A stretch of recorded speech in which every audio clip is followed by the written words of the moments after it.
दृष्टि वेदमूर्ति तपोनिष्ठ पंडित श्रीराम शर्मा आचार्य संस्थापक अखिल विश्व गायत्री परिवार मार्गदर्शन श्रद्धेय डॉक्टर प्रणव पांड्य MD ಮತ್ತು ಶ್ರದ್ಧೆಯ ಶೈಲಬಾಲ ಪಾಂಡ್ಯ ಪ್ರಮುಖ ಅಖಿಲ ವಿಶ್ವ ಗಾಯತ್ರಿ ಪರಿವಾರ ಪ್ರಸ್ತುತಿ doctor Gayatri Sharma MBBS DGO आवगड़े संस्कारवान पीढ़ी प्रकोष्ठ शांतिकुंज हरिद्वार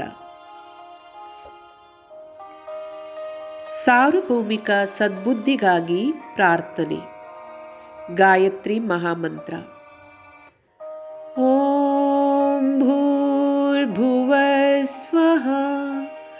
तत्सवितुर्वरेण्यं भर्गो देवस्य धीमहि धियो यो नः प्रचोदयात्। प्राणस्वरूप दुःखनाशक सुखस्वरूप श्रेष्ठ तेजस्वी ಪಾಪನಾಶಕ ದೇವಸ್ವರೂಪ ಪರಮಾತ್ಮನನ್ನು ನಾನು ನನ್ನ ಅಂತಃಕರಣದಲ್ಲಿ ಧಾರಣೆ ಮಾಡುತ್ತಿದ್ದೇನೆ. ಅವನು ನನಗೆ ಸತ್ಪ್ರೇರಣೆ ನೀಡಲಿ, ಬುದ್ಧಿಯನ್ನು ಸನ್ಮಾರ್ಗದತ್ತ ಒಯ್ಯಲಿ. ಸಂಸ್ಕಾರ ಪರಂಪರೆಯ ಪುನರ್ಜೀವನ. ಭಾರತೀಯ ಸಂಸ್ಕೃತಿಯ ದೇವದೂತ ಸ್ವಾಮಿ ವಿವೇಕಾನಂದರು 1916ರಲ್ಲಿ ಮದ್ರಾಸಿನ ಮುನ್ಸಿಪಲ್ ಹಾಲಿನಲ್ಲಿ ಭಾರತದ ಭವಿಷ್ಯದ ಬಗ್ಗೆ ಭಾಷಣವನ್ನು ಮಾಡುವಾಗ, ಇನ್ನು ಮುಂದೆ ಭಾರತವನ್ನು ಪುನಃ ಸರ್ವಶ್ರೇಷ್ಠವಾಗಿಸಬೇಕು ಎಂದು ಘೋಷಿಸಿದರು. ಇದಕ್ಕಾಗಿ ಸಂಘಟಿತ ಪ್ರಯತ್ನಗಳು ಮತ್ತು ಆಧ್ಯಾತ್ಮಿಕ ಶಕ್ತಿಯ ಸಂಗ್ರಹದ ಅಗತ್ಯವಿದೆ. ಜನರಿಗೆ ಸರಿಯಾದ ಸಂಸ್ಕೃತಿಯ ಪ್ರಜ್ಞೆಯನ್ನು ನೀಡಬೇಕು. ಲೌಕಿಕ ಶಿಕ್ಷಣದ ಜೊತೆಗೆ ಮೌಲ್ಯಗಳ ಶಿಕ್ಷಣವನ್ನು ನೀಡಬೇಕು. ಇದಕ್ಕಾಗಿ ದೇವಾಲಯಗಳಿಗೆ ಗ್ರಂಥಾಲಯ, ಶಿಕ್ಷಣ ಸಂಸ್ಥೆಗಳ ರೂಪವನ್ನು ನೀಡಬೇಕಾಗುತ್ತದೆ. ಧಾರ್ಮಿಕ ವಿಧಿವಿಧಾನಗಳೊಂದಿಗೆ ಗುರುಗಳು ಮತ್ತು ಪ್ರಚಾರಕರನ್ನು ತಯಾರು ಮಾಡುವ ದೇವಾಲಯಗಳಿಗೆ ಸಂಬಂಧಿಸಿದ ಇಂತಹ ವ್ಯವಸ್ಥೆ ಆಗಬೇಕು ಎನ್ನುವುದು ಅವರ ಮನಸ್ಸು. ಈ ಪ್ರಕ್ರಿಯೆಯನ್ನು ದೇಶಾದ್ಯಂತ ವಿಸ್ತರಿಸಬೇಕು. ಹಣ ಮತ್ತು ಸಂಪನ್ಮೂಲಗಳು ಇದಕ್ಕಾಗಿ ಚಾಲನೆಯಲ್ಲಿರುತ್ತವೆ. ಇದಕ್ಕಾಗಿ ಉತ್ಸಾಹ ತುಂಬಿದ ಯುವಕರು ಮುಂದೆ ಬರಬೇಕು. ಮುಂದೆ ಬರಲಿರುವ ಉಜ್ವಲ ಭವಿಷ್ಯವನ್ನು ಸ್ವೀಕರಿಸಲು ತಯಾರಿಯಾಗಬೇಕು. ಭವಿಷ್ಯವಾಣಿಯು ಈ ದಿನಗಳಲ್ಲಿ ನೆರವೇರುವುದು ಖಚಿತ. ಅದೃಷ್ಟ ಶ್ರೇಯ ಬಂಧುಗಳಿಗೆ ಸಲ್ಲುತ್ತದೆ. ಋಷಿಮುನಿಗಳ ಮೂಲಕ ಅಭಿವೃದ್ಧಿಪಡಿಸಿದ ಸಂಸ್ಕಾರ ವ್ಯವಸ್ಥೆಯನ್ನು ಹೊಸ ಸಂದರ್ಭದಲ್ಲಿ ಅನ್ವಯಿಸಲು ಸಂಬದ್ಧರಾಗಿರಬೇಕು. ಇದೇ ಆಧಾರದ ಮೇಲೆ ಸಂಸ್ಕಾರಯುಕ್ತ ಮಹಾಮಾನವನ ನಿರ್ಮಾಣವಾಗಿ ಭೂಮಿಯ ಮೇಲೆ ಸ್ವರ್ಗದ ಅವತರಣೆಯ ಕಲ್ಪನೆಯನ್ನು ನಿಜವಾಗಿಸಲು ಸಮರ್ಥರಾಗುತ್ತಾರೆ. ಬನ್ನಿ, ಸಂಸ್ಕಾರವಂತ ಪೀಳಿಗೆಯನ್ನು ಹುಟ್ಟುಹಾಕೋಣ. ಗರ್ಭದ ಜ್ಞಾನ ವಿಜ್ಞಾನ, ಸೈನ್ಸ್ ಆ್ಯಂಡ್ ಸಿಗ್ನಿಫಿಕೆನ್ಸ್ ಆಫ್ ಗರ್ಭ ಸಂಸ್ಕಾರ. ಸಜ್ಜನ, ಸುಶೀಲ, ಪ್ರತಿಭಾಶಾಲಿ ಹಾಗೂ ಸಮುನ್ನತ ಸಭ್ಯ ಪ್ರಖರ ಭಾವಿ ಪೀಳಿಗೆಯ ನಿರ್ಮಾಣ. ಮಾನವ ಶರೀರ. ಇಂದು ಯುವಕರಲ್ಲಿ ಕುಸಿದಿರುವ ನೈತಿಕ ಮತ್ತು ಭಾವನಾತ್ಮಕ ಮೌಲ್ಯಗಳ ಕಾರಣದಿಂದಾಗಿ ಅವರ ನಡವಳಿಕೆ, ಆಲೋಚನೆಗಳು ಹಾಗೂ ಆಚರಣೆಗಳು ಚಿಂತೆಯ ವಿಷಯವಾಗಿದೆ. ಚಿಕಿತ್ಸಕರು ಹಾಗೂ ಪೋಷಕರು ಕೇವಲ ಮಕ್ಕಳ ಒಳ್ಳೆಯ ಶಾರೀರಿಕ ಆರೋಗ್ಯದ ಬೆಳವಣಿಗೆಯ ಬಗ್ಗೆ ಮಾತ್ರ ಪ್ರಯತ್ನಿಸುತ್ತಾರೆ. ವಿಶ್ವ ಆರೋಗ್ಯ ಸಂಸ್ಥೆ WHO ಆರೋಗ್ಯದ ಪರಿಭಾಷೆಯ ಬಗ್ಗೆ ಹೇಳುವಾಗ, ಮನುಷ್ಯನ ಸಂಪೂರ್ಣ ಬೆಳವಣಿಗೆಗೆ ಕೇವಲ ಶಾರೀರಿಕ ಆರೋಗ್ಯ ಮಾತ್ರವಲ್ಲದೆ ಮಾನಸಿಕ, ಸಾಮಾಜಿಕ ಹಾಗೂ ಆಧ್ಯಾತ್ಮಿಕ ಆರೋಗ್ಯವು ತುಂಬ ಮಹತ್ವಪೂರ್ಣವಾದುದು. ಗರ್ಭೋತ್ಸವ ಸಂಸ್ಕಾರದಿಂದ ಶ್ರೇಷ್ಠ ಮಾನವನ ಸೃಷ್ಟಿ. ಇಂದಿನ ಎಲ್ಲ ಸಮಸ್ಯೆಗಳು, ಅದು ವೈಯಕ್ತಿಕವಾಗಿರಬಹುದು, ಕೌಟುಂಬಿಕ, ಸಾಮಾಜಿಕ, ರಾಷ್ಟ್ರೀಯ ಅಥವಾ ಅಂತಾರಾಷ್ಟ್ರೀಯವಾಗಿರಬಹುದು, ಪರಮಪೂಜ್ಯ ಗುರುಸತ್ತ ಹೇಳಿದಂತೆ ಇದಕ್ಕೆಲ್ಲ ಒಂದೇ ಕಾರಣ. ಇವತ್ತು ಮಾನವನ ಸಾಂಸಾರಿಕ ಸಂಪತ್ತು ತುಂಬ ಹೆಚ್ಚಿದೆ, ಆದರೆ ಮಹಾಮಾನವನ ಉತ್ಕೃಷ್ಟ ಚಿಂತನೆ, ಆದರ್ಶ ಚರಿತ್ರೆ ಹಾಗೂ ಪ್ರಾಮಾಣಿಕತೆ, ಅವರ ನಡವಳಿಕೆ, ಸಭ್ಯತೆ, ಪ್ರೀತಿ, ಮಮತೆ, ಕರುಣೆ, ಉದಾರತೆ, ಸಹಯೋಗ ಮತ್ತು ಸಹಕಾರದ ಪ್ರವೃತ್ತಿ ಹೊಂದಿದ್ದು, ತಮ್ಮ ಸಮಯ, ಸಾಧನ, ಪ್ರತಿಭೆಯ ಉಪಯೋಗವನ್ನು ಇತರರನ್ನು ಮೇಲಕ್ಕೆತ್ತಲು ಬಳಸುವ ಅಂತಹ ಮಹಾಮಾನವನ ಕ್ಷಾಮವಿದೆ. ಅರ್ಥಾತ್ ವಿಶ್ವವ್ಯಾಪಿ ಸಮಸ್ಯೆಗಳ ನಿವಾರಣೆಗೆ ಮಹಾಮಾನವನ ಉತ್ಪಾದನೆ, ನಿರ್ಮಾಣ ಇಂದಿನ ಬಹುದೊಡ್ಡ ಅಗತ್ಯವಾಗಿದೆ, ಯುಗಧರ್ಮವಾಗಿದೆ. ಈ ಮಹಾಮಾನವನ ಉತ್ಪಾದನೆ ಗರ್ಭ ಸಂಸ್ಕಾರದಿಂದ 100% ಮಾತ್ರ ಸಾಧ್ಯ. ಇದನ್ನು ಋಷಿಮುನಿಗಳು ಮಾತ್ರವಲ್ಲ, ಇಂದು ವಿಜ್ಞಾನಿಗಳು ಸಹ ಹೇಳಿದ್ದಾರೆ. ಗರ್ಭೋತ್ಸವ ಸಂಸ್ಕಾರ, ಸೆರೆಮನಿ. ಗರ್ಭದಿಂದಲೇ ಮಗುವಿನಲ್ಲಿ ಹಿರಿಮೆಯ ಗುಣಗಳನ್ನು ಬೆಳೆಸುವ ಮಹಾಮಾನವನ ನಿರ್ಮಾಣ ಮಾಡುವ ನಿಟ್ಟಿನಲ್ಲಿ ಜನಜಾಗೃತಿ ಕಾರ್ಯಕ್ರಮವನ್ನು ಶಾಂತಿಕುಂಜ ಹರಿದ್ವಾರದಿಂದ ಗೌರವಾನ್ವಿತ ಡಾಕ್ಟರ್ ಪ್ರಣವ್ ಪಾಂಡ್ಯ ಹಾಗೂ ಗೌರವಾನ್ವಿತ ಶೈಲಬಾಲ ಪಾಂಡ್ಯ ಅವರ ಮಾರ್ಗದರ್ಶನದಲ್ಲಿ ನಡೆಸಲಾಗಿದೆ. ಗರ್ಭಸ್ಥ ಶಿಶುವಿನ ಸ್ಥೂಲ, ಸೂಕ್ಷ್ಮ ಮತ್ತು ಕಾರಣ ಶರೀರದ ಪರಿಷ್ಕರಣೆಯೇ ಗರ್ಭೋತ್ಸವ ಸಂಸ್ಕಾರದ ಉದ್ದೇಶ.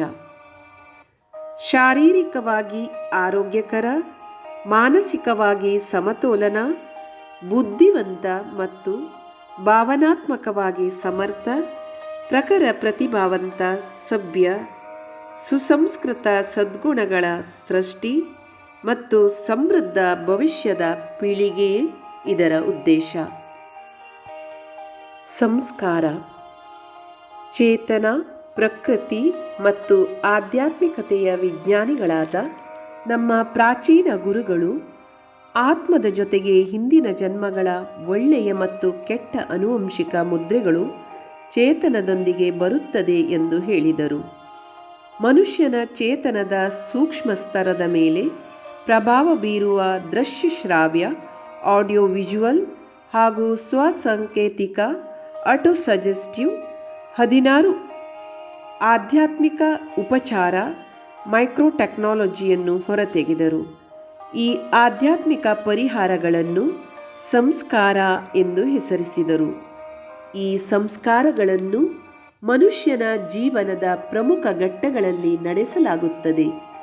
ಇದು ಅವನ ಮನೋವಿಜ್ಞಾನ ಮತ್ತು ಸುಪ್ತ ಮನಸ್ಸಿನ ಎಂಡೋಕ್ರೈನಲ್ ಮೇಲೆ ಸಂಗ್ರಹವಾದ ಕೆಟ್ಟ ಸಂಸ್ಕಾರಗಳನ್ನು ಶುದ್ಧೀಕರಿಸುವ ಮತ್ತು ಒಳಮನಸ್ಸನ್ನು ಬೆಳಗಿಸುವ ಕೆಲಸವನ್ನು ಮಾಡುವುದು. ಇದು ಧರ್ಮದಿಂದ ಲೋಕ ಶಿಕ್ಷಣ, ಪುನರಾವರ್ತಿತ ಆಲೋಚನೆಗಳು ಮತ್ತು ಭಾವನೆಗಳು ನ್ಯೂರನಲ್ ಮಾರ್ಗದಲ್ಲಿ ಬಹುತೇಕ ಶಾಶ್ವತ ಮುದ್ರೆಗಳನ್ನು ಬಿಡುತ್ತದೆ. ಇದನ್ನು ಸಂಸ್ಕಾರ ಎನ್ನುತ್ತಾರೆ. ಗರ್ಭ ಸಂಸ್ಕಾರ ಇದು ಪ್ರಜನನ ವಿಜ್ಞಾನದ ಸಾಮಾಜಿಕ, ಮಾನಸಿಕ ಮತ್ತು ಆಧ್ಯಾತ್ಮಿಕ ಶಿಕ್ಷಣವಾಗಿದೆ. ಇದರಲ್ಲಿ ಗರ್ಭಿಣಿ ತಾಯಿಗೆ ಅವರ ಆಹಾರ, ಜೀವನ ಶೈಲಿ ಮತ್ತು ದಿನಚರಿಯನ್ನು ಸುವ್ಯವಸ್ಥಿತ ಮತ್ತು ಆರೋಗ್ಯಕರವಾಗಿರಿಸಲು ಹಾಗೂ ಪರಿಸರವನ್ನು ಸಂತೋಷ, ಸಭ್ಯ, ನಂಬಿಕೆ ಮತ್ತು ಸ್ನೇಹಪರವಾಗಿರಿಸಲು ಮಾಹಿತಿಯನ್ನು ನೀಡಲಾಗುತ್ತದೆ. ಇದೊಂದು ಸಣ್ಣ ಆಚರಣೆ ಮತ್ತು ಕುಟುಂಬದ ಮುಂದೆ ನಿರ್ಣಯವನ್ನು ತೆಗೆದುಕೊಳ್ಳುವ ಆಚರಣೆಯಾಗಿದೆ. ಇದರಲ್ಲಿ ಭಾವಿ ತಾಯಿ, ಪತಿ ಮತ್ತು ಕುಟುಂಬದ ಸದಸ್ಯರ ಗಮನವು ಹುಟ್ಟಲಿರುವ ಮಗುವಿನ ದೈಹಿಕ, ಮಾನಸಿಕ, ಭಾವನಾತ್ಮಕ ಮತ್ತು ಆಧ್ಯಾತ್ಮಿಕ ಆರೋಗ್ಯದ ಕಡೆಗೆ ಸೆಳೆಯಲ್ಪಡುತ್ತದೆ. ಇದು ಗರ್ಭಸ್ಥ ಶಿಶುವಿನ ಸುಪ್ತಾವಸ್ಥೆಯ ಸೂಕ್ಷ್ಮ ಚಿಕಿತ್ಸೆಯಾಗಿದೆ. ಗರ್ಭೋತ್ಸವ ಕಾರ್ಯಕ್ರಮದ ರೂಪುರೇಖೆ. ಅಖಿಲ ವಿಶ್ವ ಗಾಯತ್ರಿ ಪರಿವಾರ ಶಾಂತಿಕುಂಜ ಹರಿದ್ವಾರದಿಂದ 3 ಹಂತದಲ್ಲಿ ಗರ್ಭೋತ್ಸವ ಕಾರ್ಯಕ್ರಮವನ್ನು ನಡೆಸಲಾಗುತ್ತದೆ. ಮೊದಲನೇದಾಗಿ ಗರ್ಭ ಸಂಸ್ಕಾರದ ಜ್ಞಾನ ವಿಜ್ಞಾನ ಹಾಗೂ ಪ್ರಸವಪೂರ್ವ ಆರೋಗ್ಯದ ಜನಜಾಗೃತಿಯ ಕಾರ್ಯಕ್ರಮ. ಎರಡನೆಯದಾಗಿ ಗರ್ಭೋತ್ಸವ ಸಂಸ್ಕಾರ. ಮೂರನೆಯದಾಗಿ ಗರ್ಭವತಿ ತಾಯಂದಿರ ಹಾಗೂ ಕಾರ್ಯಕರ್ತೆಯರ ತರಬೇತಿ.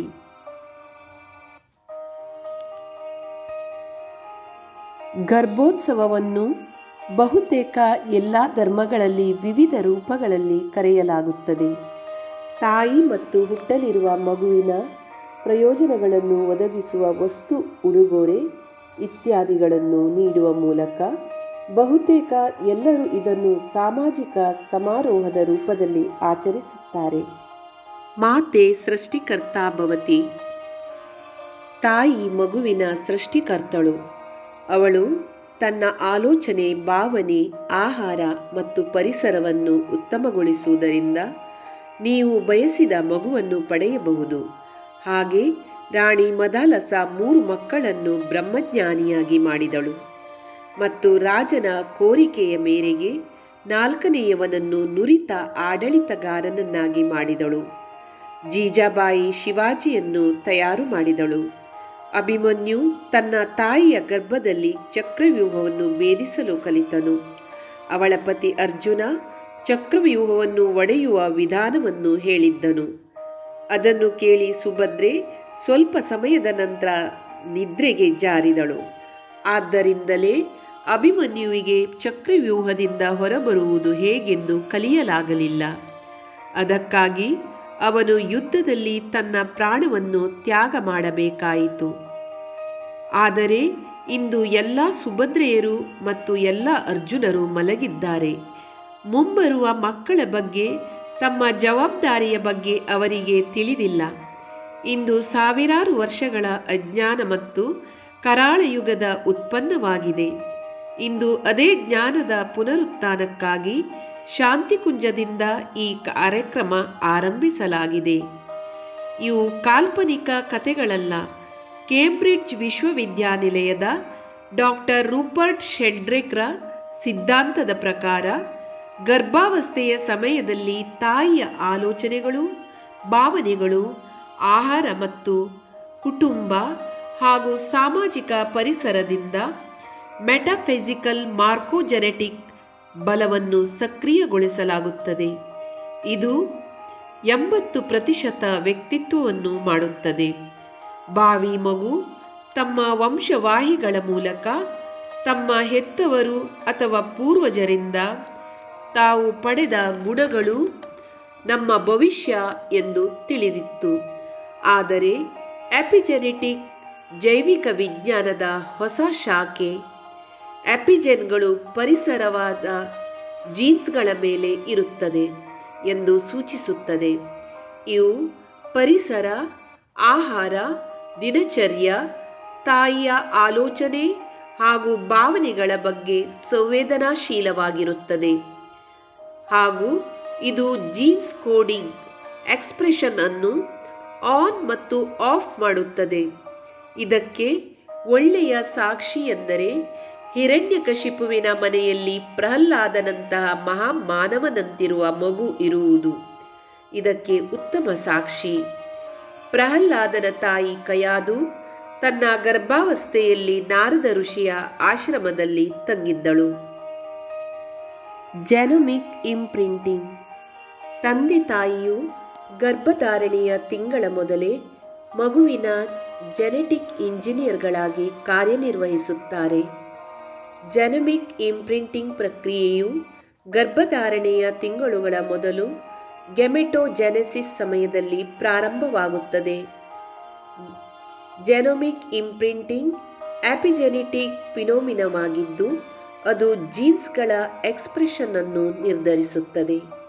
ಇದು ಅವರ ಆಲೋಚನೆಗಳು, ಭಾವನೆ, ಆಹಾರ, ಪರಿಸರ, ದಿನಚರಿ ಇತ್ಯಾದಿಗಳಿಂದ ಪ್ರಭಾವಿತವಾಗಿರುತ್ತದೆ.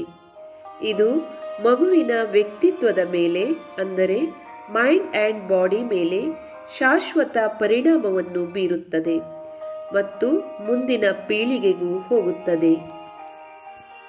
ಆಲೋಚನೆಗಳು ಮತ್ತು ಭಾವನೆಗಳು. ತಾಯಿಯ ಒಳ್ಳೆಯ ಮತ್ತು ಕೆಟ್ಟ ಆಲೋಚನೆಗಳು ಹಾಗೂ ಭಾವನೆಗಳು ಧನಾತ್ಮಕ ಮತ್ತು ಋಣಾತ್ಮಕ ಹಾರ್ಮೋನುಗಳನ್ನು ಹೊರತರುತ್ತದೆ. ತಾಯಿಯ ಪ್ರಸನ್ನತೆಯಿಂದ ಪ್ರಸನ್ನತೆಯು, ಸಂತೃಪ್ತಳಾದರೆ ಸಂತೋಷದ ಹಾರ್ಮೋನುಗಳು ಬಿಡುಗಡೆಯಾಗುತ್ತದೆ. ಇದು ಮಗುವಿನಲ್ಲಿ ಸಂತೋಷ, ಒತ್ತಡಮುಕ್ತ, ಹರ್ಷಚಿತ್ತದಿಂದ ಏಕಾಗ್ರತೆ, ಸ್ಮಾರ್ಟ್ನೆಸ್, ಉತ್ತಮ ನಡತೆ, ಸ್ಪಷ್ಟತೆ, ಸ್ವಾಭಿಮಾನ, ಶಾಂತ, ಸರಿಯಾದ ನಿರ್ಧಾರ ಮುಂತಾದ ಉತ್ತಮ ಗುಣಗಳನ್ನು ಬೆಳೆಸುತ್ತದೆ. ಸೃಜನಶೀಲ ಮತ್ತು ಸಂವೇದನಾಶೀಲ ಮನಸ್ಸಿನೊಂದಿಗೆ ಜೀವನದ ಪ್ರತಿಯೊಂದು ಕ್ಷೇತ್ರದಲ್ಲೂ ಯಶಸ್ವಿ ಮಗುವಾಗಬಹುದು. ತಾಯಿ ದುಃಖ, ಒತ್ತಡ, ಅಸಮಾಧಾನದಿಂದ ಇದ್ದರೆ ಸ್ವಯಂ ಮುಂಗೋಪಿ, ಅಸೂಯೆ, ನಿಷೇಧಿತ ಆಲೋಚನೆಗಳೊಂದಿಗೆ ದ್ವೇಷ, ನಂತರ ಒತ್ತಡದ ಹಾರ್ಮೋನುಗಳು ಹೊರಬಂದು ಮಗುವಿನ ನರನಾಡಿಗಳನ್ನು ಸಂಕುಚಿತಗೊಳಿಸುತ್ತದೆ. ಇದರಿಂದಾಗಿ ಮಗುವಿಗೆ ಆಕ್ಸಿಜನ್ ಮತ್ತು ಪೌಷ್ಟಿಕತೆಯ ಕೊರತೆಯಾಗುತ್ತದೆ ಹಾಗೂ ಆ ಮಗು ಚಿಕ್ಕದಾಗಿ ಕೃಶವಾಗಿರುತ್ತದೆ. ರೋಗಗಳ ಬೇರನ್ನು ಹಿಡಿದು ಜನಿಸುತ್ತದೆ. ಮಗು ಚಿಕ್ಕದಾಗಿಯೂ ಹಠಮಾರಿ, ಅಳುವ, ಕೋಪಿಷ್ಟ, ಕೊರಗುವ, ಅಸಮತೋಲಿತ ನಡವಳಿಕೆಯೊಂದಿಗೆ ಮಾನಸಿಕವಾಗಿ, ಭಾವನಾತ್ಮಕವಾಗಿ ದುರ್ಬಲವಾಗಿರಬಹುದು. ಅಪೌಷ್ಟಿಕತೆ. ತಾಯಿಯ ಆಹಾರದ ಕೊರತೆಯಿಂದ ಅಂದರೆ ಆಹಾರ ಸಮತೋಲಿತ, ಸಾತ್ವಿಕ, ಸಂಸ್ಕಾರವಿಲ್ಲದ ಕಾರಣದಿಂದ ಮಗು ಅಪೌಷ್ಟಿಕತೆಗೆ ಬಲಿಯಾಗುತ್ತದೆ. ಅಪೌಷ್ಟಿಕತೆ ಇರುವ ಮಗು ಭವಿಷ್ಯದಲ್ಲಿ ಹೃದ್ರೋಗ, ಮಧುಮೇಹ, ಕ್ಯಾನ್ಸರ್ ಇತ್ಯಾದಿ ಅನೇಕ ರೋಗಗಳ ಬೇರುಗಳೊಂದಿಗೆ ಹುಟ್ಟುತ್ತದೆ. ಅಧಿಕ ರಕ್ತದೊತ್ತಡ, ಅಧಿಕ ಕೊಲೆಸ್ಟ್ರಾಲ್, ಮಾನಸಿಕ ಹಾಗೂ ವರ್ತನೆಯ ಸಮಸ್ಯೆಗಳು ಕಾಣಿಸಿಕೊಳ್ಳುತ್ತದೆ. ಭ್ರೂಣದ ಬೆಳವಣಿಗೆಯ ಚಾರ್ಟ್. ಗರ್ಭಾಶಯದಲ್ಲಿ ಮಗುವಿನ ಮಸ್ತಿಷ್ಕ ವೇಗವಾಗಿ ಬೆಳೆಯುತ್ತದೆ. ಮೊದಲ ತಿಂಗಳಲ್ಲಿಯೇ ಮಗುವಿನ ಮೆದುಳು ಮತ್ತು ಎಲ್ಲ 3 ದೇಹಗಳು ಅಂದರೆ ಸ್ಥೂಲ, ಸೂಕ್ಷ್ಮ ಮತ್ತು ಕಾರಣ ಇವುಗಳ ಅಡಿಪಾಯವನ್ನು ಹಾಕಲಾಗುತ್ತದೆ. ಅಡಿಪಾಯ ದುರ್ಬಲವಾಗಿದ್ದರೆ ಮಗುವು ಜೀವನದುದ್ದಕ್ಕೂ ಅದರಿಂದ ಪ್ರಭಾವಿತವಾಗಿರುತ್ತದೆ. ಅದಕ್ಕಾಗಿಯೇ ದೈಹಿಕ, ಮಾನಸಿಕ, ಭಾವನಾತ್ಮಕ ಮತ್ತು ಪರಿಕಲ್ಪನೆಯ ಮೊದಲು ಪರಿಸರದ ಸಿದ್ಧತೆಯನ್ನು ಮಾಡಲಾಗುತ್ತದೆ. ಮೊದಲ ತ್ರೈಮಾಸಿಕ. ಗರ್ಭಧಾರಣೆಯ ಮೊದಲ ತ್ರೈಮಾಸಿಕದಲ್ಲಿ ಮೆದುಳಿನ ತಳವು 2ನೇ ವಾರದಲ್ಲಿಯೇ ರೂಪುಗೊಳ್ಳುತ್ತದೆ. 3ನೇ ವಾರದಲ್ಲಿ ನ್ಯೂರಲ್ ಎಕ್ಟೋಡರ್ಮ್ ಮತ್ತು ನ್ಯೂರಲ್ ಪ್ಲೇಟ್ ರಚನೆಯಾಗುತ್ತದೆ.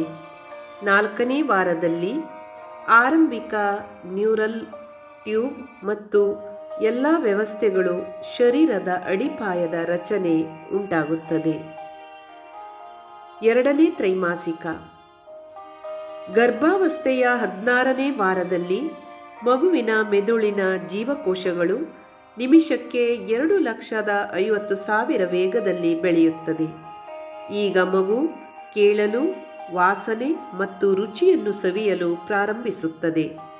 ಅದಕ್ಕಾಗಿಯೇ ಗರ್ಭೋತ್ಸವ ಸಂಸ್ಕಾರದ ಮೂಲಕ ಮಗುವಿನ ದೈಹಿಕ, ಮಾನಸಿಕ ಮತ್ತು ಭಾವನಾತ್ಮಕ ಬೆಳವಣಿಗೆಯತ್ತ ತಾಯಿ ಮತ್ತು ಕುಟುಂಬದ ಸದಸ್ಯರ ಗಮನವನ್ನು ಸೆಳೆಯಲಾಗುತ್ತದೆ ಹಾಗೂ ತಾಯಿಯ ಆಹಾರ, ವಿಹಾರ, ಆಚಾರ, ವಿಚಾರದ ಬಗ್ಗೆ ಕಲಿಸಲಾಗುತ್ತದೆ. 2ನೇ ತ್ರೈಮಾಸಿಕ. ಗರ್ಭಧರಿಸಿದ 7ನೇ ತಿಂಗಳಿನಲ್ಲಿ ಮಗುವಿನ ಮೆದುಳಿನಲ್ಲಿ ಭಾವನೆಗಳ ಕೇಂದ್ರ ಏರ್ಪಡುತ್ತದೆ. ಈಗ ತಾಯಿ ದುಃಖಿತಳಾಗಿದ್ದರೆ ಮಗುವು ದುಃಖಿ, ಉದ್ವೇಗಕ್ಕೆ ಒಳಗಾಗುತ್ತದೆ ಮತ್ತು ತಾಯಿ ಸಂತೋಷವಾಗಿದ್ದರೆ ಮಗು ಸಂತೋಷವಾಗಿರುತ್ತದೆ. ಈ ಮೊದಲ ವಿಡಿಯೋವನ್ನು ನೋಡಿ. ಒತ್ತಡದಲ್ಲಿರುವ ಮಗು. ಈಗ ನೀವು ತಾಯಿ ಮತ್ತು ತಂದೆ ಜಗಳವಾಡುವ ವಿಡಿಯೋವನ್ನು ನೋಡುತ್ತೀರಿ. ಇದು ಮಲಗುವ ಮಗುವಿಗೆ ತೊಂದರೆ ಉಂಟು ಮಾಡುತ್ತದೆ.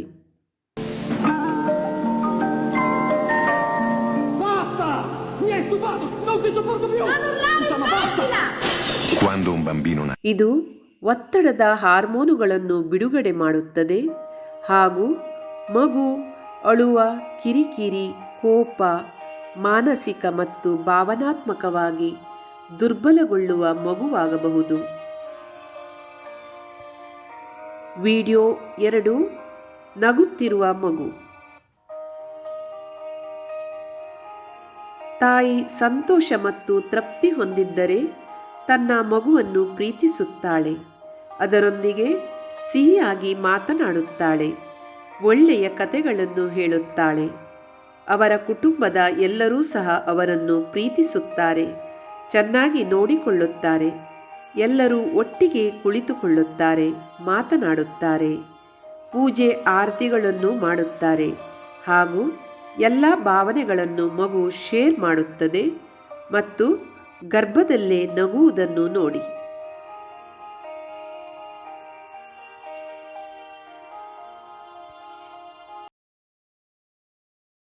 ವಿಡಿಯೋ 3.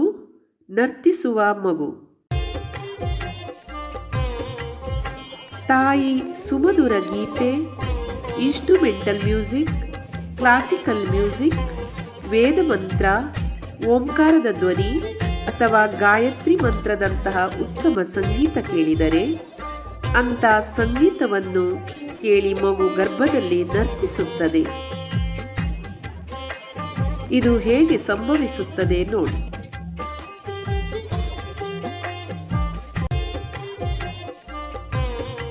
ಸುಮಧುರ ಧ್ವನಿ ಹಾಡುಗಳು ಮಗುವಿನ ಮೆದುಳಿನ ಪ್ರೊಡಕ್ಷನ್ ಕೆಪಾಸಿಟಿಯನ್ನು ಹೆಚ್ಚಿಸುತ್ತದೆ. ಮಗುವಿನ ನ್ಯೂರಾನ್ ಪ್ರೊಡಕ್ಟಿವಿಟಿ ಹೆಚ್ಚುವುದರಿಂದ ಅದರ ಶಾರೀರಿಕ ಮಾತ್ರವಲ್ಲದೆ ಭಾವನಾತ್ಮಕ ಮತ್ತು ಮಾನಸಿಕ ವಿಕಾಸತೆ ವೇಗವಾಗಿ ಹೆಚ್ಚುತ್ತದೆ. ಸಂಗೀತಗಳನ್ನು ಕೇಳಿದಾಗ ದನಗಳು ಹೆಚ್ಚು ಹಾಲನ್ನು ಕೊಡುತ್ತವೆ, ಮರಗಿಡಗಳ ಗ್ರೋತ್ ಚೆನ್ನಾಗಿ ಆಗುತ್ತದೆ. ಅದೇ ರೀತಿ ಶಿಶುವಿನ ಓವರಾಲ್ ಡೆವಲಪ್ಮೆಂಟ್ ಆಗಿ ಅವನು ಒಳ್ಳೆಯ ಮಗುವಾಗುತ್ತಾನೆ. ವಿಡಿಯೋ 4. ಓಂ ಹೇಳುವ ಮಗು. ಇದು 3 ದಿನದ ಮಗು. ಗರ್ಭಾವಸ್ಥೆಯಲ್ಲಿ ತಾಯಿ ಓಂಕಾರವನ್ನು ಪಠಿಸುವ ಮೂಲಕ ಮಗುವಿನೊಂದಿಗೆ ಸಂವಹನ ನಡೆಸುತ್ತಿದ್ದಳು. ಹೆರಿಗೆಯ ನಂತರ ಈ ಮಗು ತಾಯಿಯೊಂದಿಗೆ ಓಂ ಹೇಳಲು ಪ್ರಯತ್ನಿಸುತ್ತದೆ.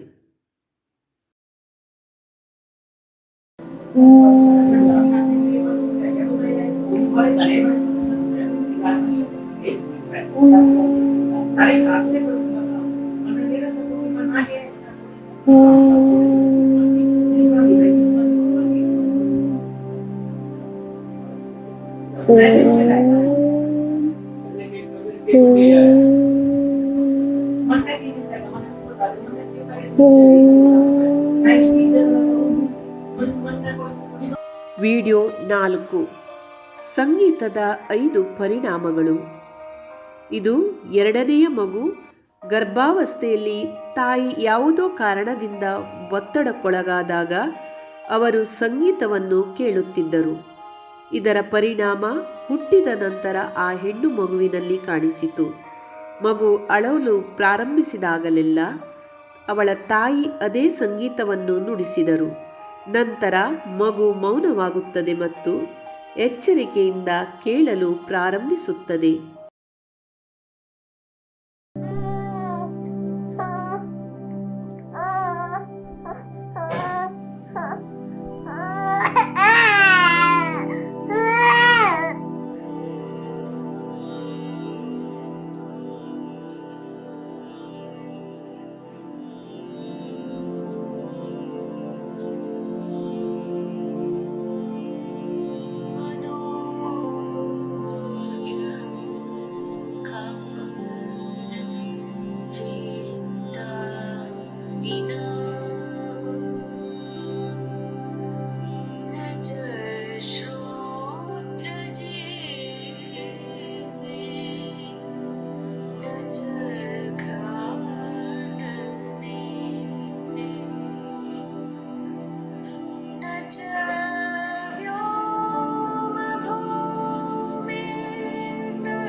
ವಿಡಿಯೋ 6 ಗಾಯತ್ರಿ ಮಂತ್ರದ ಪರಿಣಾಮ.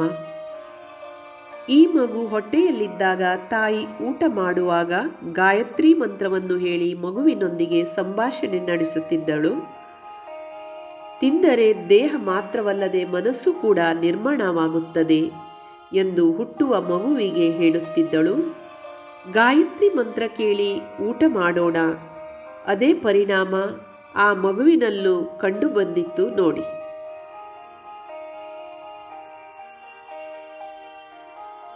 ಆ ಮಗು ಊಟ ಮಾಡುವಾಗ ಅಳುತ್ತಿದೆ, ಆದರೆ ಗಾಯತ್ರಿ ಮಂತ್ರ ಕೇಳಿದ ತಕ್ಷಣ ಮೌನವಾಗಿ ತಿನ್ನಲು ಪ್ರಾರಂಭಿಸುತ್ತದೆ.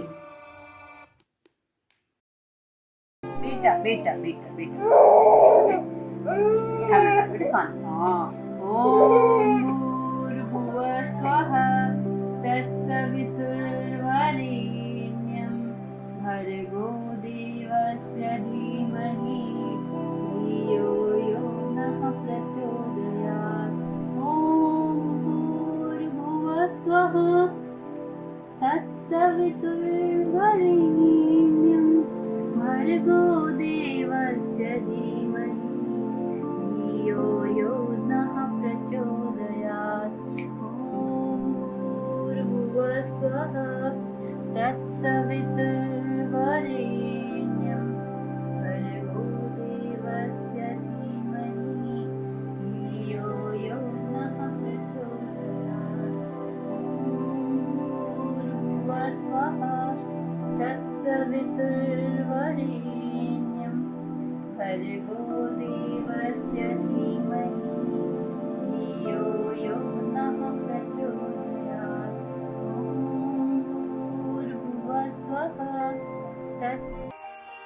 ವಿಡಿಯೋ 7 ಗೀತಾ ಪಠಣೆಯನ್ನು ಮಾಡುವ ಮಗು. ಇದು 2ನೆಯ ಮಗು. ಈ ಮಗು ಗರ್ಭದಲ್ಲಿರುವಾಗ ತಂದೆ ತಾಯಿ ಗರ್ಭದ ಮೇಲೆ ಕೈಯಿಟ್ಟುಕೊಂಡು ಗೀತೆ ಓದುತ್ತಿದ್ದರು. ಈಗ ನೋಡಿ, 2 ವರ್ಷವೂ ಪೂರ್ತಿ ಆಗಲಿಲ್ಲ. ಗೀತೆಯ ಶ್ಲೋಕವನ್ನು ತುಂಬ ಗಮನವಿಟ್ಟು ಸ್ಪಷ್ಟವಾಗಿ ಹೇಳುತ್ತಿದ್ದಾನೆ. धर्मक्षेत्रे कुरुक्षेत्रे समवेतायुषवा मम कपान्दाच्चैवौ किं कुरुवच्छोद्य. ಈಗ ತಾನೇ ಹುಟ್ಟಿದ ಮಗುವಿನ ಮೇಲೆ ಸಂಭಾಷಣೆಯ ಪ್ರಭಾವ. ಈ ಮಗು ಈಗಷ್ಟೇ ಹುಟ್ಟಿದೆ. ನರ್ಸ್ ಮಗುವನ್ನು ತಂದೆಯ ಕೈಗೆ ನೀಡುತ್ತಿದ್ದಂತೆ ತಂದೆ ಪ್ರೀತಿಯಿಂದ ಹೇಳಿದರು, ಮಗು ನಗುತ್ತಾ ಇದೆ ಮತ್ತು ತಂದೆಯನ್ನು ನೋಡುತ್ತಿದೆ ಎಂದು. 3ನೇ ತ್ರೈಮಾಸಿಕ 8ನೇ ತಿಂಗಳಿನಲ್ಲಿ ಗರ್ಭಸ್ಥ ಶಿಶುವಿನ ಮೆದುಳು ಜ್ಞಾಪಕ ಶಕ್ತಿ ಮತ್ತು ಕಲಿಕೆಯ ಕೇಂದ್ರವಾಗುತ್ತದೆ. ಗರ್ಭದಲ್ಲಿ ಮಗು ದಿನಕ್ಕೆ 5,000 ಪದಗಳನ್ನು ತಾಯಿಯಿಂದ ಕಲಿಯುತ್ತದೆ.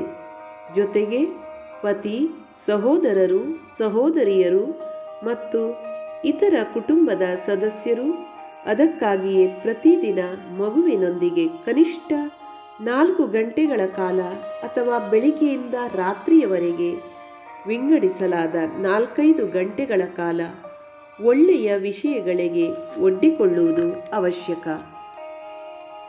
3ನೇ ತ್ರೈಮಾಸಿಕ ಗರ್ಭಧಾರಣೆಯ 9ನೇ ತಿಂಗಳಲ್ಲಿ ಬಿಟ್ಟರೆ ಅವರು ಅನೇಕ ಭಾಷೆಗಳನ್ನು ಕಲಿಯುವ ಸಾಮರ್ಥ್ಯವನ್ನು ಹೊಂದಿದ್ದಾರೆ.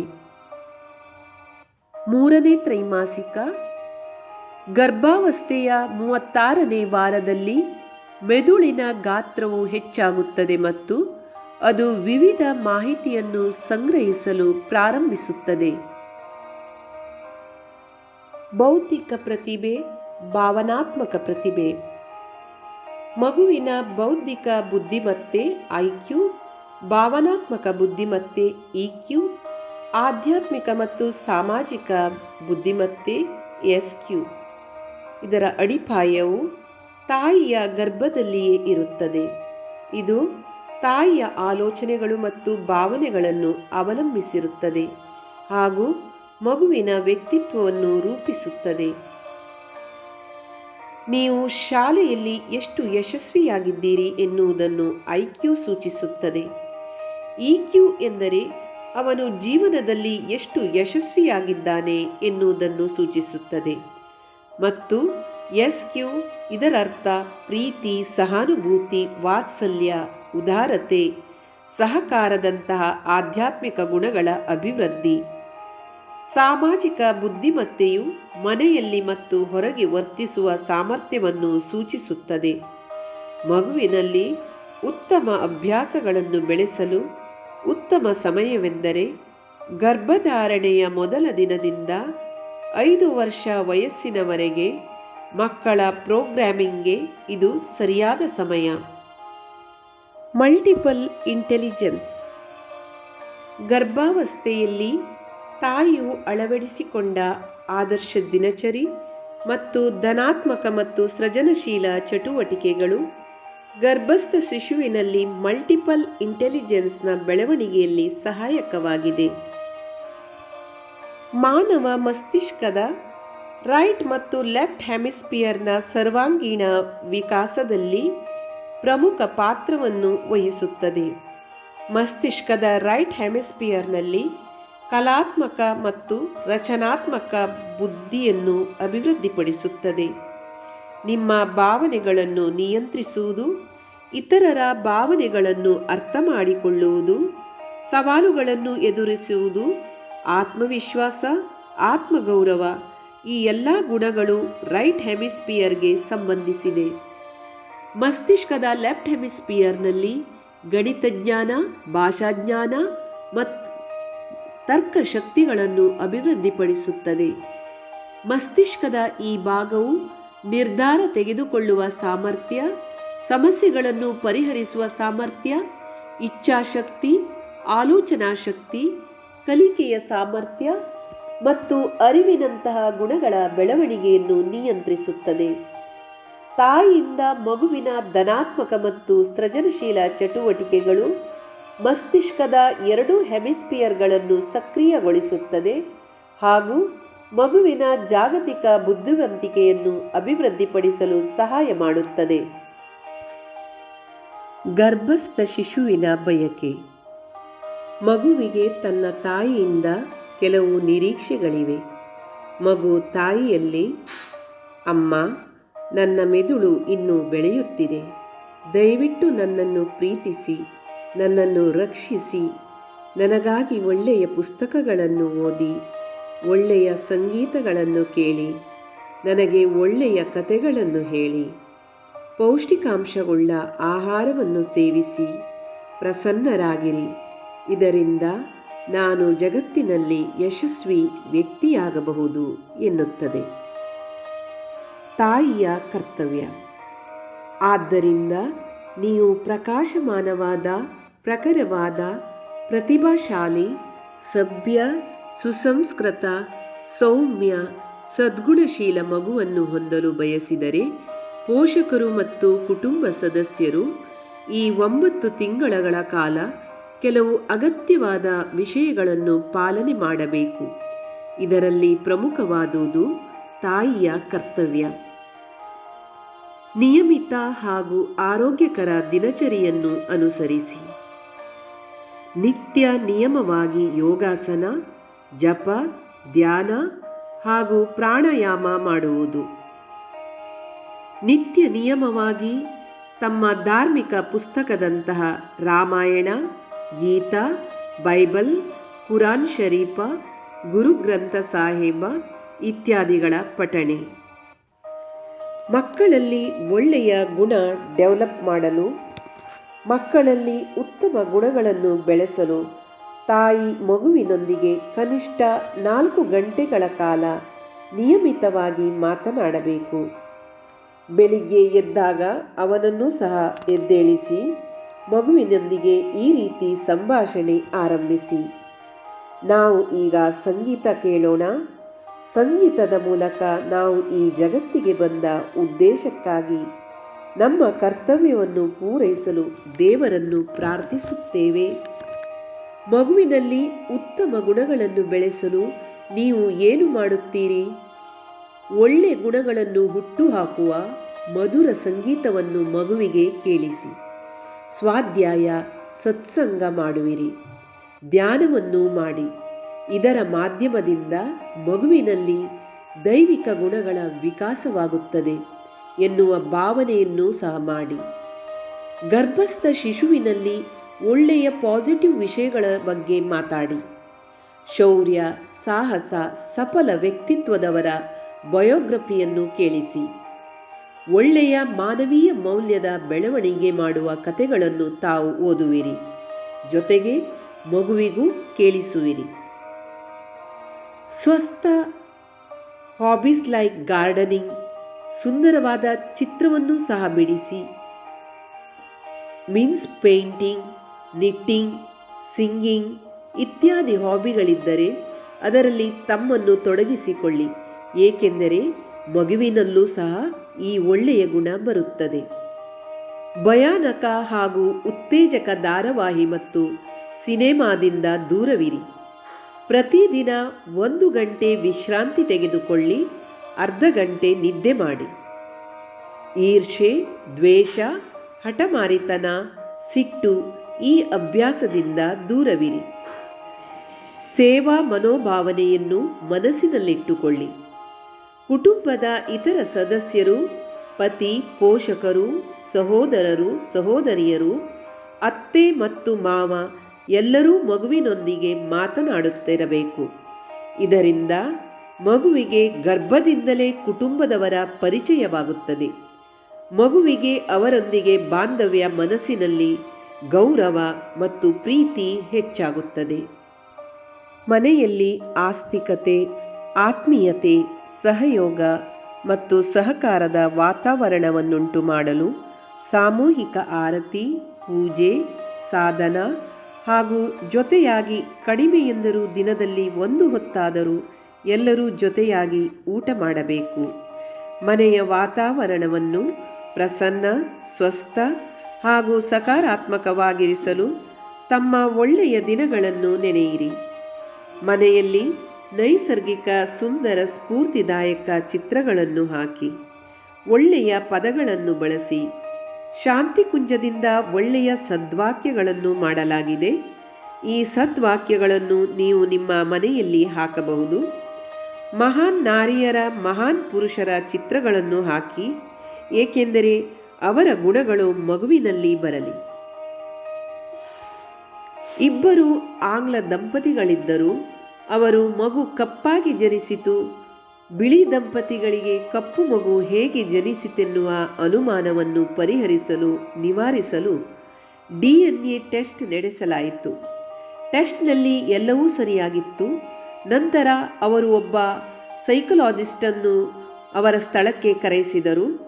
ಅವರ ಮಲಗುವ ಕೋಣೆಯಲ್ಲಿ ಯುಥೋಪಿಯನ್ ರೆಸ್ಲರ್ ಫೋಟೋ ನೇತಾಡುತ್ತಾ ಇತ್ತು ಮತ್ತು ರಾತ್ರಿ ಮಲಗುವಾಗ ತಾಯಿ ಮತ್ತು ತಂದೆ ಅವರ ಬಗ್ಗೆ ಮಾತನಾಡುತ್ತಿದ್ದರು.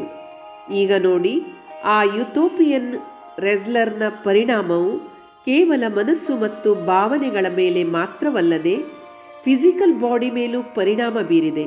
ಇದರರ್ಥ ನೀವು ಯಾವ ತರಹದ ಚಿತ್ರ ನೋಡುತ್ತೀರೋ, ಯಾವ ರೀತಿ ಆಲೋಚಿಸುತ್ತೀರೋ ಅದರ ಪ್ರಭಾವ ಆ ಮಗುವಿನ ಮೇಲೆ ಬೀರುತ್ತದೆ. ಕರಿದ, ಹುರಿದ ಮಸಾಲೆ ಪದಾರ್ಥಗಳನ್ನು ತಪ್ಪಿಸಿ ಸಮತೋಲಿತ, ಶುದ್ಧ, ಸುಸಂಸ್ಕೃತ ಆಹಾರವನ್ನು ಸೇವಿಸಿ. ಜನನದ ನಂತರ ಮಗುವಿಗೆ ನಾಮಕರಣ ಮಾಡಿ, ಅನ್ನಪ್ರಾಶನ, ಮುಂಡನ ಮತ್ತು ವಿದ್ಯಾರಂಭ ಇತ್ಯಾದಿ ಸಂಸ್ಕಾರಗಳನ್ನು ಮಾಡಿ. ಗರ್ಭಿಣಿ ತಾಯಿಗೆ ಜಂಕ್ ಫುಡ್, ಫಾಸ್ಟ್ ಫುಡ್ ನಂತಹ ಪಿಜ್ಜಾ, ಬರ್ಗರ್, ಚೌಮೀನ್, ಪಕೋಡಾ ಹಾಗೂ ಕಚೋರಿಗಳಂತಹ ಫಾಸ್ಟ್ ಫುಡ್ನಿಂದ ಗರ್ಭಿಣಿ ತಾಯಿಯರು ದೂರವಿರಬೇಕು. ಜಂಕ್ ಫುಡ್ ಸೇವನೆಯಿಂದ ಮೆದುಳಿನಲ್ಲಿರುವ ಹೈಪೋಕ್ಯಾಂಪಸ್ ಎಂಬ ಕೇಂದ್ರದ ಮೇಲೆ ನಕಾರಾತ್ಮಕ ಪ್ರಭಾವವನ್ನು ಬೀರುತ್ತದೆ. ಬ್ರೈನ್ನ ಹೈಪೋಕ್ಯಾಂಪಸ್ ಸೆಂಟರ್ ಮೆಮೊರಿ ಮತ್ತು ಲರ್ನಿಂಗ್ ಸೆಂಟರ್ ಆಗಿರುವುದರಿಂದ ಹೆಚ್ಚು ಜಂಕ್ ಫುಡ್ ತಿನ್ನುವುದರಿಂದ ಕೇವಲ ತಾಯಿಯ ಮೆಮೊರಿ ಕಡಿಮೆಯಾಗುವುದಲ್ಲದೆ ಮಗುವಿನ ಮೆಮೊರಿ ಸಹ ಕಡಿಮೆಯಾಗುತ್ತದೆ. ಮಗುವಿನ ಕಲಿಕೆಯ ಸಾಮರ್ಥ್ಯ ಲರ್ನಿಂಗ್ ಕೆಪಾಸಿಟಿ ಮತ್ತು ಮೆಮೊರಿ ಪವರ್ ತುಂಬ ಕಡಿಮೆಯಾಗುತ್ತದೆ. ಆದುದರಿಂದ ಗರ್ಭಿಣಿ ತಾಯಿಯು ಜಂಕ್ ಫುಡ್ ಮತ್ತು ಫಾಸ್ಟ್ ಫುಡ್ನಿಂದ ದೂರವಿದ್ದು ಗರ್ಭಾವಸ್ಥೆಯಲ್ಲಿ ಸಾತ್ವಿಕ, ಸಂಸ್ಕಾರಿತ, ಪೌಷ್ಟಿಕ ಮತ್ತು ಸುಪಾಚ್ಯ ಭೋಜನದ ಸೇವನೆಯನ್ನು ಮಾಡಬೇಕು. ಮಸ್ತಿಷ್ಕದ ಮೇಲೆ ಜಪದ ಪ್ರಭಾವ. ಈ ಚಿತ್ರದಲ್ಲಿ ಮಾನವ ಮಸ್ತಿಷ್ಕದ ಸಂರಚನೆ ಮತ್ತು ಮಂತ್ರಗಳನ್ನು ಪಠಿಸುವುದರಿಂದ ಮೆದುಳಿನ ಮೇಲೆ ಉಂಟಾಗುವ ಪರಿಣಾಮವನ್ನು ಈ ರೇಖಾಚಿತ್ರದಲ್ಲಿ ವಿವರಿಸಲಾಗಿದೆ. ನಿಯಮಿತ ರೂಪದಲ್ಲಿ ಮಂತ್ರವನ್ನು ಚಾಂಟ್ ಮಾಡುವುದರಿಂದ ಫ್ರಂಟಲ್ ಲೋಬಿನಲ್ಲಿ ಬ್ರೈನ್ನ ಆಕ್ಸಿಜನ್ ಲೆವೆಲ್ ಹೆಚ್ಚುತ್ತದೆ. ಮಸ್ತಿಷ್ಕದ ಫ್ರಂಟಲ್ ಲೋಬಿಯಲ್ಲಿ ಮನುಷ್ಯನ ವಿಚಾರ ಶಕ್ತಿ, ಕಲಿಕೆಯ ಮತ್ತು ಅರ್ಥೈಸಿಕೊಳ್ಳುವ ಶಕ್ತಿ, ನಿರ್ಣಯ ಶಕ್ತಿ, ಇಚ್ಛಾಶಕ್ತಿ, ಸಮಸ್ಯೆ ಪರಿಹರಿಸುವ ಸಾಮರ್ಥ್ಯ, ಅರಿವು ಮತ್ತು ಭಾವನೆಗಳನ್ನು ನಿಯಂತ್ರಿಸುವ ಸಾಮರ್ಥ್ಯವನ್ನು ಅಭಿವೃದ್ಧಿಪಡಿಸುತ್ತದೆ. ಗರ್ಭವತಿ ತಾಯಿ ನಿಯಮಿತವಾಗಿ ಮಂತ್ರ ಜಪಿಸುತ್ತಿದ್ದರೆ ಗರ್ಭಾವಸ್ಥೆಯಲ್ಲಿ ಮಗುವಿನ ಮಸ್ತಿಷ್ಕದಲ್ಲಿ ಈ ಗುಣಗಳನ್ನು ಅಭಿವೃದ್ಧಿಪಡಿಸುವಲ್ಲಿ ಪ್ರಮುಖ ಪಾತ್ರವನ್ನು ವಹಿಸುತ್ತದೆ. ಮೆದುಳಿನ ಮೇಲೆ ಧ್ಯಾನದ ಪರಿಣಾಮ. ನಿಯಮಿತ ಜಪ ಮೆದುಳಿನ ಮೇಲೆ ತುಂಬ ಸಕಾರಾತ್ಮಕ ಪರಿಣಾಮವನ್ನು ಬೀರುತ್ತದೆ. ನಿಯಮಿತ ಧ್ಯಾನ ಮಾಡುವುದರಿಂದ ಗರ್ಭಿಣಿ ತಾಯಿಯು ಮಗುವಿನಲ್ಲಿ ನಿರ್ಣಯ ಸಾಮರ್ಥ್ಯ, ಸಮಸ್ಯೆ ಪರಿಹರಿಸುವ ಸಾಮರ್ಥ್ಯ, ಇಚ್ಛಾಶಕ್ತಿ, ಆಲೋಚನಾ ಶಕ್ತಿ, ಅರಿವು ಮತ್ತು ಭಾವನೆಯನ್ನು ನಿಯಂತ್ರಿಸುವ ಸಾಮರ್ಥ್ಯವನ್ನು ಅಭಿವೃದ್ಧಿಪಡಿಸಬಹುದು. ಸ್ಯಾನ್ಸ್ಕ್ರಿಟ್ ಇಫೆಕ್ಟ್. ಸೈನ್ಸ್ನ ನ್ಯೂರೋ ಸೈಂಟಿಸ್ಟ್ ಜೇಮ್ಸ್ ಹೆಡ್ಜೆಲ್ ತಮ್ಮ ಸಂಶೋಧನೆಯಲ್ಲಿ ತಿಳಿಸಿದಂತೆ ನಿಯಮಿತ ಮಂತ್ರಜಪದಿಂದ ಮೆದುಳಿನ ಆಕಾರ ಹೆಚ್ಚುತ್ತದೆ. ಮಂತ್ರಜಪದ ಈ ಪ್ರಭಾವವನ್ನು ಅವರು ಸ್ಯಾನ್ಸ್ಕ್ರಿಟ್ ಇಫೆಕ್ಟ್ ಎಂದು ಹೆಸರಿಸಿದರು. ಗಾಯತ್ರಿ ಮಂತ್ರ ಶಕ್ತಿಶಾಲಿ ಮಂತ್ರ. ವಿಶ್ವದ ಎಲ್ಲ ಮಂತ್ರಗಳಲ್ಲಿ ಗಾಯತ್ರಿ ಮಂತ್ರವನ್ನು ಅತ್ಯಂತ ಶಕ್ತಿಶಾಲಿ ಮಂತ್ರ ಎಂದು ಕರೆಯಲಾಗುತ್ತದೆ. ಬ್ರಿಟಿಷ್ ವಿಜ್ಞಾನಿ ಆರ್ಥರ್ ಕ್ಯಾಸ್ಟ್ಲರ್ ಹೇಳಿದಂತೆ ಗಾಯತ್ರಿ ಮಂತ್ರದಲ್ಲಿ 1000 ಆಟಮ್ ಬಾಂಬ್ನ ಶಕ್ತಿ ಇದೆ. ಹಿಂದೂಗಳ ಗಾಯತ್ರಿ ಮಂತ್ರ ಪ್ರತಿ ಸೆಕೆಂಡಿಗೆ 1,10,000 ತರಂಗಗಳನ್ನು ಉತ್ಪನ್ನ ಮಾಡುತ್ತದೆ ಎಂದು ಅಮೆರಿಕನ್ ಸೈಂಟಿಸ್ಟ್ ಡಾಕ್ಟರ್ ಹೆವಾರ್ಡ್ ತಮ್ಮ ಸಂಶೋಧನೆಯಲ್ಲಿ ಕಂಡುಹಿಡಿದಿದ್ದಾರೆ. ಆದ್ದರಿಂದ ಇದು ವಿಶ್ವದ ಅತ್ಯಂತ ಶಕ್ತಿಶಾಲಿ ಮಂತ್ರವಾಗಿದೆ.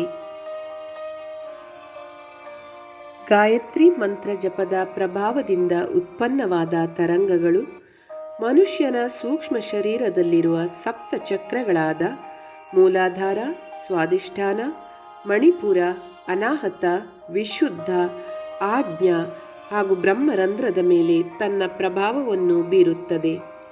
ಗರ್ಭಾವಸ್ಥೆಯಲ್ಲಿ ಗರ್ಭಿಣಿಯರು ನಿಯಮಿತವಾಗಿ ಗಾಯತ್ರಿ ಮಂತ್ರದ ಜಪ ಹಾಗೂ ಧ್ಯಾನವನ್ನು ಮಾಡಿದರೆ ಮಗುವಿನ ಶಾರೀರಿಕ, ಮಾನಸಿಕ, ಭಾವನಾತ್ಮಕ ಹಾಗೂ ಆಧ್ಯಾತ್ಮಿಕ ವಿಕಾಸಕ್ಕೆ ಸಂಬಂಧಿಸಿದ ಅದ್ಭುತ ಫಲಿತಾಂಶವನ್ನು ಪಡೆಯಬಹುದು. ಶಿಶುವಿನ ವಿಕಾಸಕ್ಕೆ ಅವಶ್ಯವಾದ ವಿಷಯಗಳು. ಬನ್ನಿ, ನಾವು ಗರ್ಭಾವಸ್ಥೆಯಲ್ಲಿ ಮಗುವಿನ ಸರ್ವಾಂಗೀಣ ವಿಕಾಸಕ್ಕೆ ಪತಿ ಹಾಗೂ ಕುಟುಂಬದ ಸದಸ್ಯರ ಕರ್ತವ್ಯವೇನು ಎನ್ನುವುದನ್ನು ತಿಳಿದುಕೊಳ್ಳೋಣ. ಗರ್ಭದಲ್ಲಿರುವ ಶಿಶುವನ್ನು ಈಶ್ವರನ ಪ್ರತಿನಿಧಿ ಎಂದು ತಿಳಿದು ಮನೆಯಲ್ಲಿ ಆರೋಗ್ಯವಂತ, ಸುಖಮಯ, ಪ್ರಸನ್ನ ಹಾಗೂ ಆಧ್ಯಾತ್ಮಿಕ ವಾತಾವರಣದ ಸೂಕ್ತ ವ್ಯವಸ್ಥೆಯನ್ನು ಮಾಡುವುದು ಮತ್ತು ಮಗುವನ್ನು ಸ್ವಾಗತಿಸಲು ಸಿದ್ಧತೆಗಳನ್ನು ಮಾಡುವುದು. ಪರಸ್ಪರ ದ್ವೇಷ ಮರೆತು ಸಭ್ಯತೆಯ ವಾತಾವರಣವನ್ನು ಸೃಷ್ಟಿಸುವುದು. ಕೊರತೆ, ಅಮಲು ಮತ್ತು ಕೆಟ್ಟ ಆಚರಣೆಗಳ ನೆರಳು ಗರ್ಭದ ಮೇಲೆ ಬೀಳಲು ಬಿಡದಿರಿ. ಸ್ವಾಧ್ಯಾಯ ಹಾಗೂ ಸತ್ಸಂಗದ ವ್ಯವಸ್ಥೆಯನ್ನು ಮಾಡುವುದು. ಮನೆಯಲ್ಲಿ ಕ್ರೋಧ, ಉದ್ವೇಗ, ದೊಡ್ಡ ಶಬ್ದ, ನಿಂದನೀಯ ಭಾಷೆ, ಕಲಹ, ಕ್ಲೇಶ ಇತ್ಯಾದಿಗಳ ವಾತಾವರಣ ಉಂಟಾಗಲು ಬಿಡಬಾರದು. ಬಾವಿ ತಾಯಿಯ ಆಹಾರ, ನಡವಳಿಕೆ ಮತ್ತು ಅಗತ್ಯ ಸೌಲಭ್ಯ ವ್ಯವಸ್ಥೆಯನ್ನು ಮಾಡಿರಿ. ಗರ್ಭಿಣಿಯ ಸೂಕ್ತವಾದ ಆಕಾಂಕ್ಷೆಗಳನ್ನು ಪೂರ್ತಿಗೊಳಿಸಿ ಅವಳು ಏನು ತಿನ್ನಲು ಬಯಸುತ್ತಾಳೋ ಮತ್ತು ಯಾವ ರೀತಿಯ ನಡವಳಿಕೆಯನ್ನು ಬಯಸುತ್ತಾಳೋ ಅದು ಸೂಕ್ತವಾಗಿದ್ದರೆ ಅದನ್ನು ಪೂರೈಸಿ. ರೇಡಿಯೇಷನ್ನ ದುಷ್ಪರಿಣಾಮ. ಈಗ ನಾವು ಮಗುವಿನ ಬೆಳವಣಿಗೆಯಲ್ಲಿ ತುಂಬ ಹಾನಿಕಾರಕವೆಂದು ಸಾಬೀತುಪಡಿಸಬಹುದಾದ ಕೆಲವು ಕಾರಣಗಳ ಬಗ್ಗೆ ಚರ್ಚಿಸೋಣ. ಅದರ ಬಗ್ಗೆ ತಿಳಿದು ಅದನ್ನು ತಪ್ಪಿಸಲು ಪ್ರಯತ್ನಿಸಿ. ಈ ಕಾರಣಗಳಲ್ಲಿ ಪ್ರಮುಖವಾದುದು ಮೊಬೈಲ್, ಲ್ಯಾಪ್ಟಾಪ್, ವೈಫೈ ಇತ್ಯಾದಿಗಳ ಅತಿಯಾದ ಬಳಕೆಯಿಂದ ಉತ್ಪತ್ತಿಯಾಗುವ ಹಾನಿಕಾರಕ ರೇಡಿಯೇಷನ್ಗಳು ವಯಸ್ಕರ ಸ್ಕಲ್ನಲ್ಲಿ 25% ಹಾಗೂ 10 ವರ್ಷದ ಮಕ್ಕಳಲ್ಲಿ 50% ಹಾಗೂ 5 ವರ್ಷದ ಮಕ್ಕಳಲ್ಲಿ 75% ಪ್ರವೇಶಿಸುತ್ತದೆ. ಗರ್ಭವತಿ ತಾಯಿಯಲ್ಲಿ ಈ ರೇಡಿಯೇಷನ್ ಪ್ಲೆಸೆಂಟಲ್ ಬ್ಯಾರಿಯರನ್ನು ದಾಟಿಕೊಂಡು ಶಿಶುವಿಗೆ ಹಾನಿ ಮಾಡುತ್ತದೆ ಹಾಗೂ ಕ್ಯಾನ್ಸರ್ನ ಅಪಾಯವನ್ನುಂಟು ಮಾಡುತ್ತದೆ. ಜರ್ಮ್ ಸೆಲ್ನಲ್ಲಿ ಪರಿವರ್ತನೆ ಆದುದರಿಂದ ಹಾನಿಕಾರಕ ರೇಡಿಯೇಷನ್ ಹೆರಿಟೇಬಲ್ ಇಫೆಕ್ಟ್ನ ಪರಿಣಾಮವನ್ನು ಬೀರುತ್ತದೆ.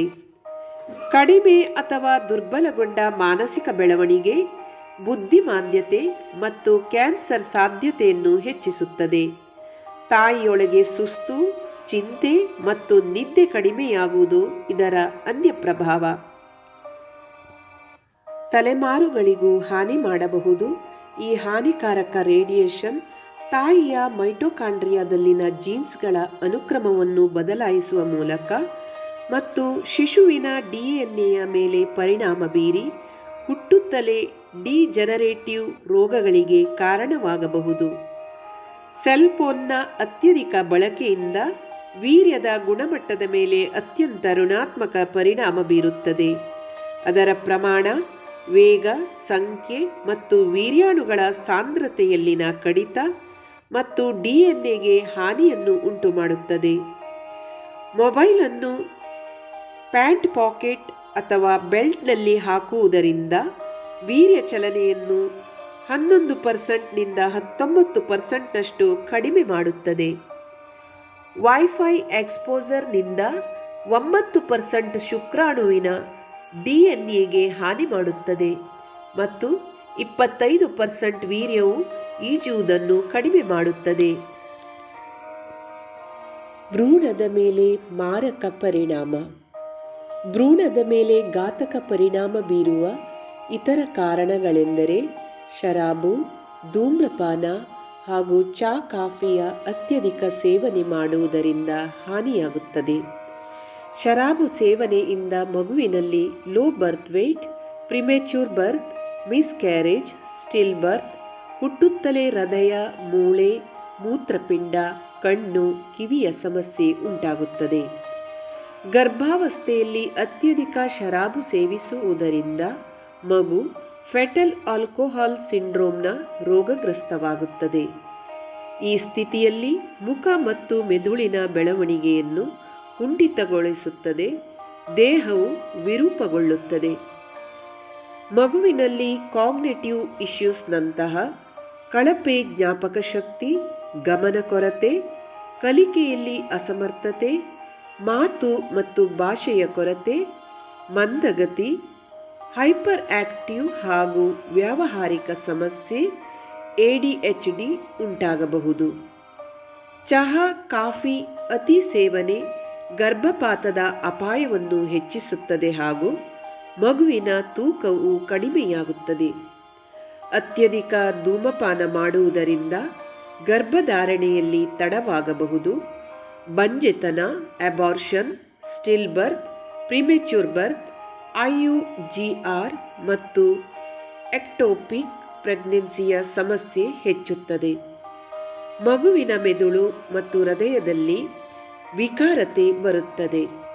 ದೃಷ್ಟಿ, ಶ್ರವಣ ದುರ್ಬಲತೆ, ಮಾನಸಿಕ ದುರ್ಬಲತೆ, ಕಲಿಕೆ ಮತ್ತು ನಡವಳಿಕೆಯ ಸಮಸ್ಯೆ ಉತ್ಪತ್ತಿಯಾಗಬಹುದು. ಅತ್ಯಧಿಕ ಧೂಮ್ರಪಾನ ಮಗುವಿನಲ್ಲಿ sudden infant death syndrome, placental absorption, placenta ಪ್ರಿವೇವಿಯಾದಂತಹ ಸಮಸ್ಯೆ ಉಂಟಾಗುತ್ತದೆ. ಶಿಶುವಿನ ಸರ್ವಾಂಗೀಣ ವಿಕಾಸಕ್ಕೆ ಸಾತ್ವಿಕ ಭೋಜನದ ಮಹತ್ವ. ತಾಯಿಯಾದವಳು ತನ್ನ ಮನಸ್ಸು, ವಿಚಾರ, ಭಾವನೆ ಹಾಗೂ ಸಂಕಲ್ಪವನ್ನು ಶುದ್ಧ, ಪವಿತ್ರ ಮತ್ತು ನಿರ್ಮಲವಾಗಿರಿಸಿಕೊಂಡು ಹಾಗೂ ಆಹಾರವನ್ನು ಸಾತ್ವಿಕವಾಗಿರಿಸುವುದರಿಂದ ಮಾತ್ರ ಶ್ರೇಷ್ಠ ಮಗುವಿಗೆ ಜನ್ಮ ನೀಡಬಹುದು. ಹಾರ್ವರ್ಡ್ ವಿಶ್ವವಿದ್ಯಾನಿಲಯದ ನ್ಯೂಟ್ರಿಷನಲ್ ಸೈಕಿಯಾಟ್ರಿಯ ವಿಜ್ಞಾನಿ ಇವಾ ಸೆಲ್ಲಬ್ ಕೂಡ ಇದನ್ನು ದೃಢಪಡಿಸಿದ್ದಾರೆ. ಅವರ ಪ್ರಕಾರ ಮೆದುಳಿಗೆ ಉತ್ತಮ ಗುಣಮಟ್ಟದ ಪ್ರೀಮಿಯರ್ ಆಹಾರದ ಅಗತ್ಯವಿದೆ. ಸಸ್ಯಾಹಾರಿ, ತಾಜಾ, ಸುಲಭವಾಗಿ ಜೀರ್ಣವಾಗುವ ಜೀವಸತ್ವಗಳು, vitamin, mineral, fibre, antioxidant ಯುಕ್ತ ಆಹಾರಗಳನ್ನು ಅವರು ಮೂಡ್ ಫುಡ್ ಎಂದು ಹೇಳಿದರು.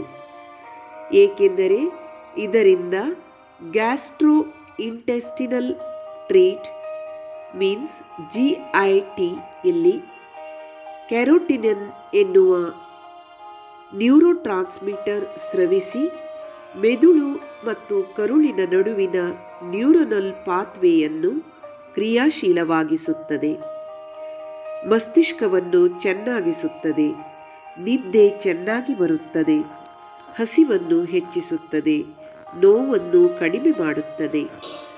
ಮಾಂಸಾಹಾರದಿಂದ ಏಕೆ ದೂರವಿರಬೇಕು?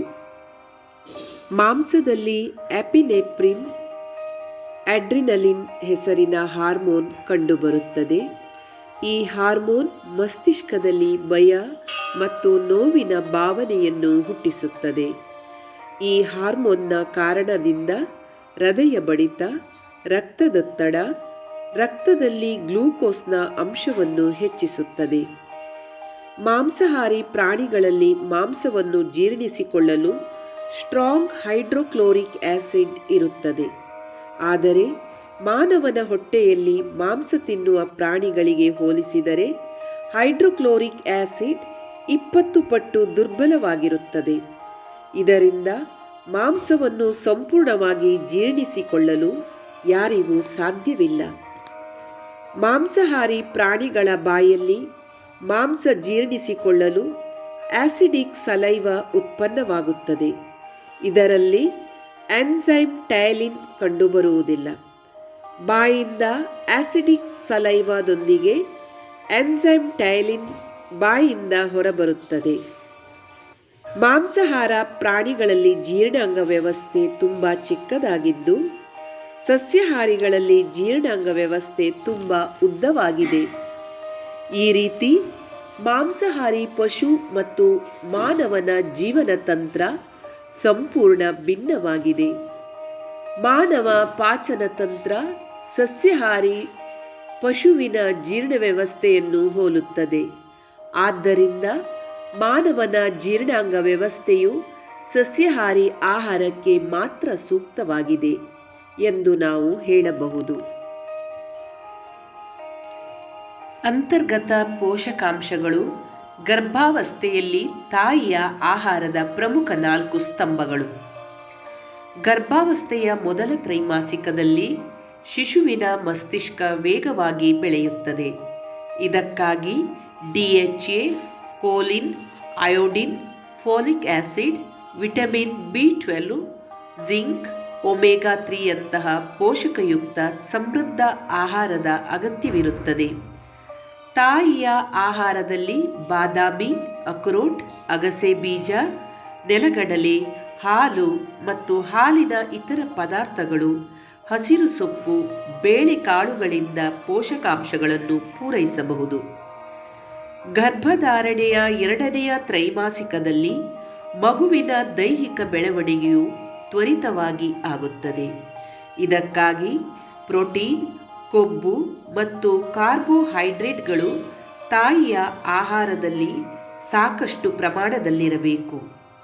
ಇದಲ್ಲದೆ ನಿಮ್ಮ ಆಹಾರದಲ್ಲಿ ಕ್ಯಾಲ್ಸಿಯಂ, ಮ್ಯಾಗ್ನೀಷಿಯಂ, ಐರನ್ ಕಂಟೆಂಟ್ ಆಹಾರವನ್ನು ತಮ್ಮ ಭೋಜನದಲ್ಲಿ ಅಗತ್ಯವಾಗಿ ಉಪಯೋಗಿಸಬೇಕು.